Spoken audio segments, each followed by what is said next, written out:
But first, we start tonight with Joe Biden projecting weakness on the world stage. Frankly, it's an embarrassment.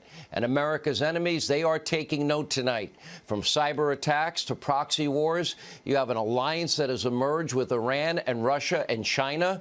Yep, all ramping up their malignant activity. On Friday, the largest oil pipeline network in the U.S. was shut down because of this cyber attack, reportedly linked to Hillary's favorite country of Russia.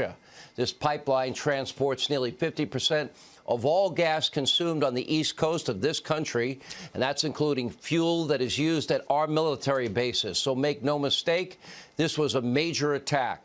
And not only are gas prices already skyrocketing, they will go higher. Now gas stations, we can report at this hour, they're actually starting to run out of fuel, and our military was also impacted.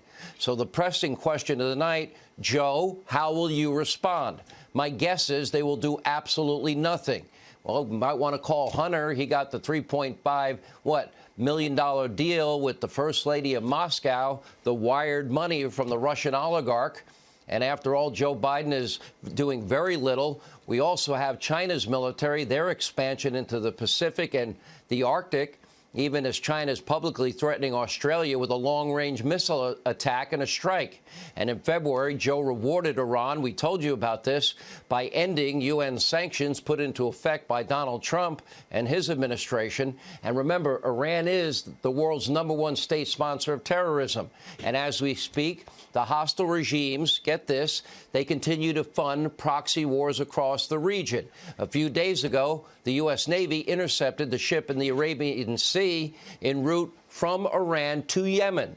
What was in that ship? It was carrying a massive amount of missiles, grenade launchers, sniper rifles, other Chinese and Russian-made weapons bound for the ongoing proxy war in Yemen against the Saudis.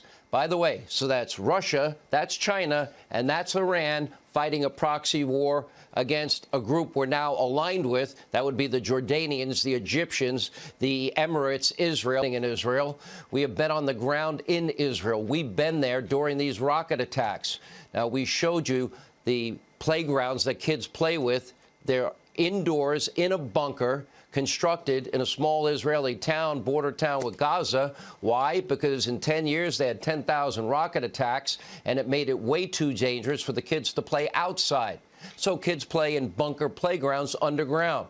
We also showed you the elaborate tunnels constructed by Hamas, used by terrorists to bypass border security, carry out attacks in Israel. These tunnels, by the way, were constructed with American and Israeli funding, Israeli-American concrete and electricity, all meant for hospitals and schools and infrastructure. Real infrastructure, not Joe Biden child care infrastructure. This is why the Trump administration stopped and halted millions and millions of dollars in aid to Palestine. Instead of helping the Palestinians, the money now, Joe Biden pledged over $200 million now a year. That funds the terror group Hamas, which rules Palestine with an iron fist. But guess what? Biden's already reinstated that aid to the tune of hundreds of millions of dollars. And lo and behold, now that they have the extra money, the rocket attacks are back again. Sadly, it didn't have to be this way. There's never been a greater ally to the state of Israel than former President Donald J. Trump. Not only did he move the U.S. Embassy to Jerusalem, something many presidents promised but never followed through on, but his peace through strength policies, his steep financial sanctions on America's enemies, restored order to the Middle East and an alliance that nobody ever thought possible, and the Abraham Accords. And let's not forget about the near miraculous peace deals, all brokered by the Trump administration, let's see, between Israel and multiple Arab states. Sadly, some Republicans hated Trump so much, they were willing to risk all of this just to get him out of office. One, of course, is Congresswoman Liz Cheney. She helped Joe Biden get elected. Cheney clearly has her own agenda, and that is her prerogative. Liz is out for Liz. Fine, Liz, have at it. She's willing to help the radical socialist left if that means hating all things Donald Trump.